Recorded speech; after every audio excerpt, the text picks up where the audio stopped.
So వారితో మాట్లాడే ముందు భానుప్రకాష్ రెడ్డి గారితో మాట్లాడదాం. భానుప్రకాష్ రెడ్డి గారు, గుడ్ మార్నింగ్ అండి. బీజేపీ సీనియర్ నేత, అధికార ప్రతినిధి. నమస్తేనా. సో భానుప్రకాష్ రెడ్డి గారు ఇద్దరి వాదనలో, ఇటు చంద్రబాబు నాయుడు గారి వాదన, అదేవిధంగా అంబటి రాంబాబు గారి వాదన, వైసీపీ ఒక వాదన తెర మీద తీసుకొచ్చింది.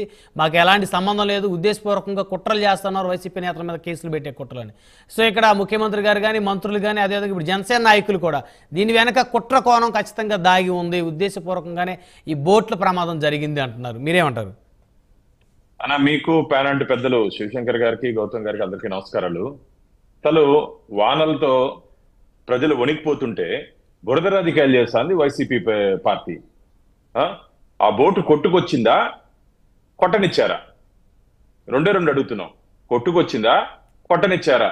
మాకైతే అనేక అనుమానాలు ఉన్నాయి. ఎందుకంటే దాదాపు 30 టన్నులు ఉన్నటువంటి ఆ బోటు పడవని ఏ విధంగా భద్రపరచుకోవాలో, ఏ విధంగా జాగ్రత్తలు తీసుకొని, ఎందుకంటే వర్షాలు వస్తున్నాయని చెప్పి మనతో పాటు ఆ బోటు ఓనర్లకు కూడా తెలుసు కదా, ప్రజలతో పాటు ప్రభుత్వానికి పాటు ఆ ఓనర్స్ కూడా తెలుసు కదా, అరే వర్షాలు వస్తున్నాయి, భారీ వర్షాలు వస్తున్నాయి, జాగ్రత్తలు.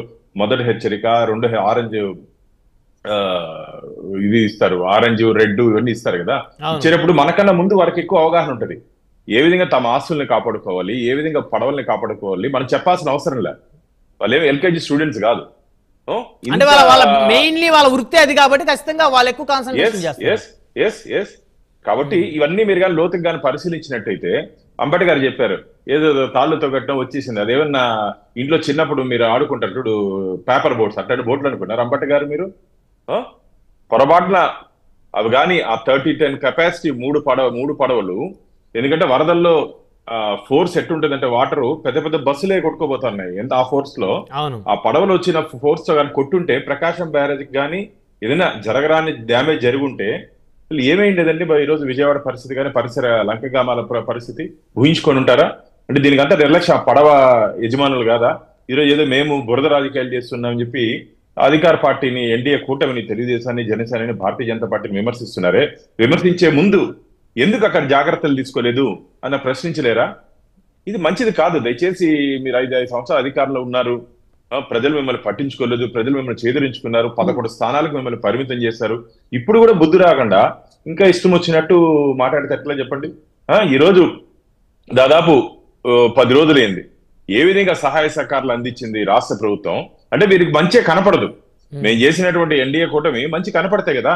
అన్నమయ్య డ్యామ్ కి గేటుకి గ్రీస్ పోయిన వాళ్ళు కూడా ఈరోజు వరదల గురించి ఈ బురద రాజకీయం చేస్తున్నారు.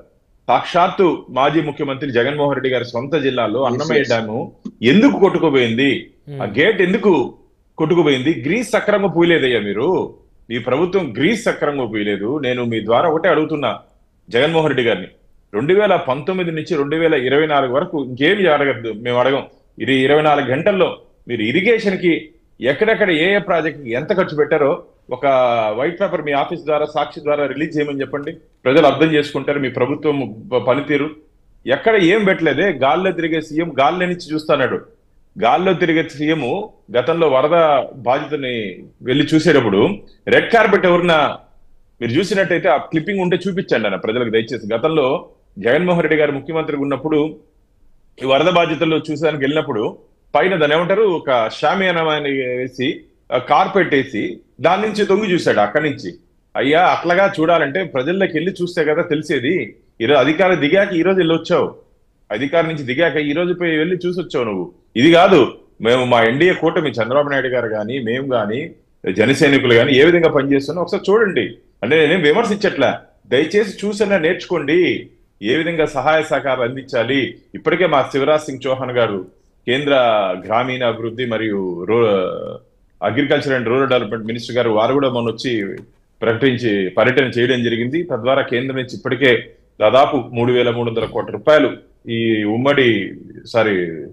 ఆంధ్రప్రదేశ్ తెలంగాణ ప్రభుత్వానికి ఇవ్వడం జరిగింది. రేపు ఎల్లుండో కేంద్రం నుంచి పరిశీలకులు వస్తున్నారు. వారు పూర్తిగా అధ్యయనం చేసిన తర్వాత ప్రతి ఇంటికి వెళ్ళి ఎక్కడెక్కడ వాళ్ళకి ఏమేమి డ్యామేజ్ అయిందో అవన్నీ రైతుల దగ్గరికి వచ్చి క్రాప్ డ్యామేజ్ ఇవన్నీ చూసుకున్న తర్వాత కేంద్ర ప్రభుత్వం చెల్లించడానికి సిద్ధపడ్డారు ప్రభుత్వాలు. ఖచ్చితంగా ఎందుకంటే ఇది చాలా దారుణమైన విషయం. ఊహించిన డ్యామేజ్ పాపం కొన్ని ఫ్యామిలీస్ చూస్తుంటే యూట్యూబ్ లో కానీ జీవనోపాధిని కోల్పోయారు. కట్లో నీళ్ళు వస్తున్నాయి పాపము. ఎందుకంటే ఒక చిన్న కుటుంబం టీవీ గానీ, ఫ్రిడ్జ్ గానీ, ఏసీ గానీ, అవును.